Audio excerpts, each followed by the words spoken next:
sekan jroning kewa mandeka tangun celang pedangipun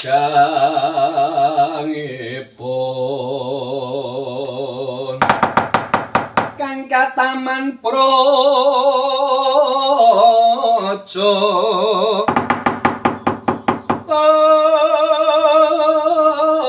temateng lale sorak manengkara gumara sorak manengkara gumara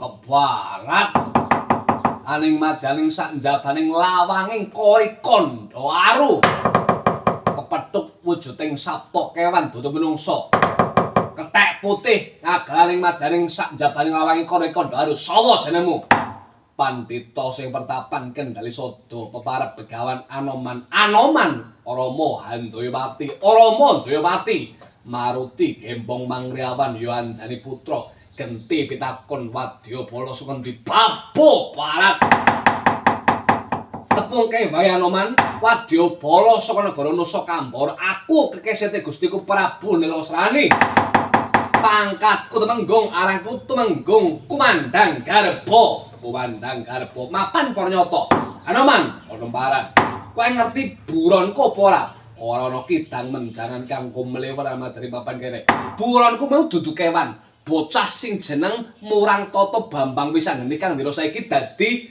gawe gegering kayangan Suralaya nek yen pancen wis ketemu kelawan Bambang Wisanggeni karep apa tugel gulune apa abane Wisanggeni lho kepalawan wani nyempalani marang deng kayangan si jenenge Suralaya Surakema wani Laya Kemapati dadi Wisanggeni wis kudu sangumur petelesan iki aku andane Gustiku Prabu Nilasrani kang bakal ngendharet Wisanggeni ora sak datang karasane Wisanggeni ning kene ora ana Wisanggeni ning kene anane Anoman sapa wae sing ngrasani kelawan Wisanggeni tandinge ora ana loro telu begawan Anoman. Lho, tak katutke dosane pancen kowe mbelani Wisanggeni apa apamu?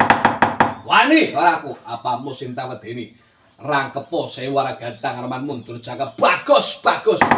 Janji ora gelem minggat saka pangarepane Patih Mandanasraya.